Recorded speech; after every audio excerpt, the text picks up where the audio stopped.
Strength দিয়েছে, কিছু weakness দিয়েছে। আল্লাহ তাআলা কাউকে অনর্থক সৃষ্টি করে নাই। আল্লাহ কাউকে অনর্থক সৃষ্টি করে নাই। তোরা মিস্টার বিনের নাম শুনেছ না? মিস্টার বিন অক্সফোর্ডের ছাত্র ছিল।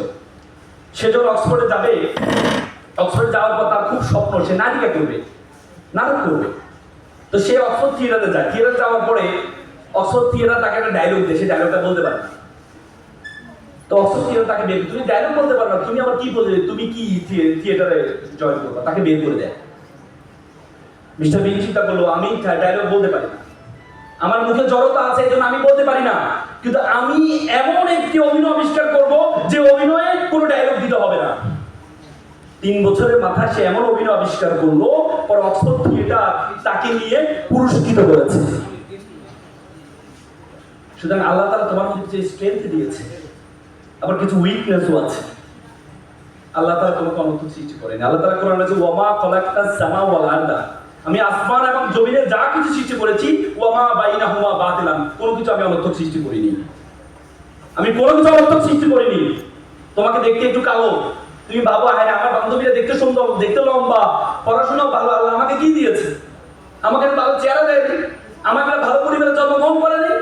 আমরা চিন্তা করি না? একবার একটা ছেলে প্লে বয়, সবসময় সুন্দরী মেয়েরা তার পিছনে ঘুরে।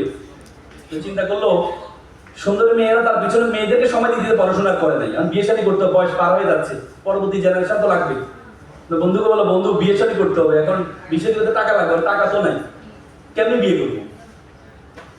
তো বন্ধু বললো, এক কাজ কর, তুমি একটা চাকরিজীবী মেয়ে বিয়ে করো, তার টাকা দিয়ে কোনো চলতে পারে। তো পরে সে চিন্তা করে চাকরিজীবী খুঁজতে খুঁজতে একটা মেয়ে পেয়েছে। বন্ধুকে বললো, বন্ধু চলো একটা মেয়ে দেখতে যাবো। তো অন্য বন্ধুরা ভাবছে যে সে তো সবসময় তার পিছনে সুন্দরী মেয়েরা ঘুরতো, সে মনে হয় এত সুন্দরী একটা মেয়েকে দেখতে যাচ্ছে, বিয়ে করবে, দেখার জন্য সবাই আগ্রহ দিয়ে গেল। গিয়ে দেখে তো মেয়েটা কালো। তো বন্ধু মেয়ে তো কালো, তো যাবে না, নদীর জল ঘোলা ভালো, জাতের মেয়ে কালো। একটু পরে দেখলেন মেয়েরা টেরা, তো বন্ধু মেয়ে তো টেরা, তো যাবে না, এটা লক্ষ্মী টেরা। তার মানে তার যতগুলো উইকনেস আছে, প্রত্যেকটা উইকনেসকে স্ট্রেংথে পরিণত হয়েছে। কিসের জন্য? তার যোগ্যতার জন্য। আজকে তুমি মনে করো তোমাকে আল্লাহ কালো বানাইছে, জুডিশিয়াল ম্যাজিস্ট্রেট কোর্টে যাবা, দেখবেন ম্যাজিস্ট্রেট কোর্টে যতগুলো জাজ আছে, we due respect to our beloved জাজ, মেয়ে জাজ যতগুলো আছে সুন্দরী কমই পাবা, কিন্তু সবাই sir sir sir sir sir sir. কেন ভাইয়া? কেন? কিসের জন্য বলো তো? তার যোগ্যতার জন্য। আল্লাহ তাআলা তোমাকে সেই যোগ্যতা দিয়েছে, সেই যোগ্যতাকে এমফাসাইজ করো। একবার একটা অঞ্চলে তারা চিন্তা করলো একটা মন্দির বানাবে। তো মন্দিরের জন্য কি লাগে? মূর্তি লাগবে। তো মূর্তির জন্য পাথর লাগবে। তো তারা চিন্তা করলো পাহাড়ে 2টা পাথর আছে, সুন্দর একটা পাথর আছে। পাথরের কাছে গেল, পাথর সাহেব আপনাকে আমরা একটু নিবো। বলছে কি করবা? আপনাকে নিয়ে আমরা একটা মূর্তি বানাবো, মূর্তি বানানোর মন্দিরে রাখবো, সবাই এসে আপনাকে প্রণাম করবে, সালাম করবে। ভালো কথা, তো কি করবা? আপনাকে নিয়ে 6টা মাস 10 জন 12 জন মিলে একটু কাটবো, ঘষবো, মাজবো, মূর্তি বানাবো। সে বলছে না না, এই ব্যথা আমি সহ্য করতে পারবো না, এটা ছাড়া যদি কোনো রেডিমেড করে কাজ থাকে সেটা বলো। বলছে না, এভাবে রাখলে তো আপনাকে মানুষ মূল্যায়ন করবে না। তো না, তাহলে হবে না। তার পাশে একটা কালো পাথর, অবহেলিত পাথর। সে বলছে স্যার আমাকে নিয়ে যান। তো তোমাকে নিব? স্যার আমাকে কাটেন, গছেন, মাজেন, কোনো সমস্যা নেই। বলছে কাটবো, 6 জন মিলে তোমাকে কাটবে 6 মাস ধরে, কোনো সমস্যা নেই।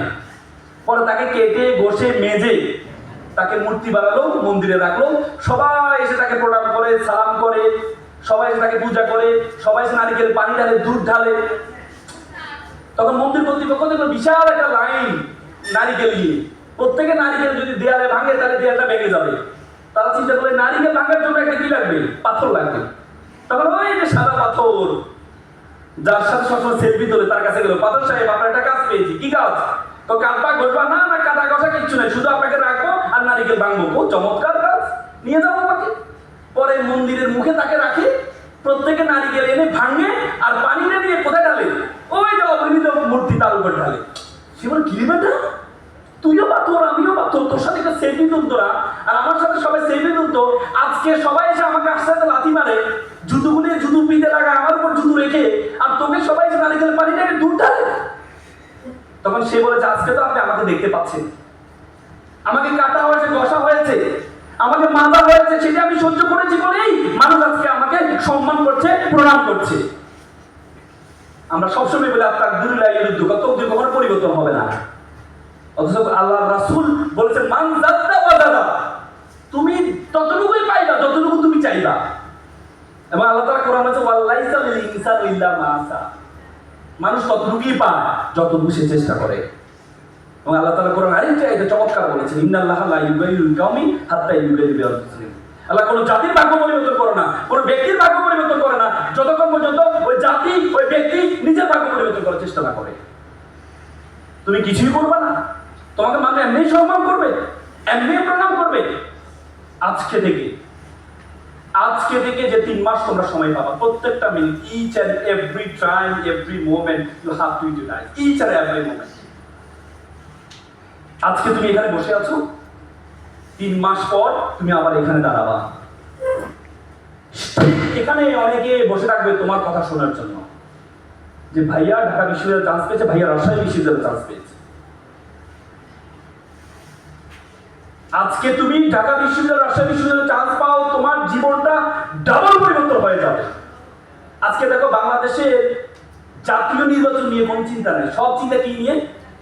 ডাকসু ইলেকশন নিয়ে। কি রে ভাই, ডাকসুর মধ্যে কি আছে? ডাকসুর মধ্যে কি আছে? ডাকসু হচ্ছে এত ইম্পর্টেন্ট একটা জায়গা। ডাকসু হচ্ছে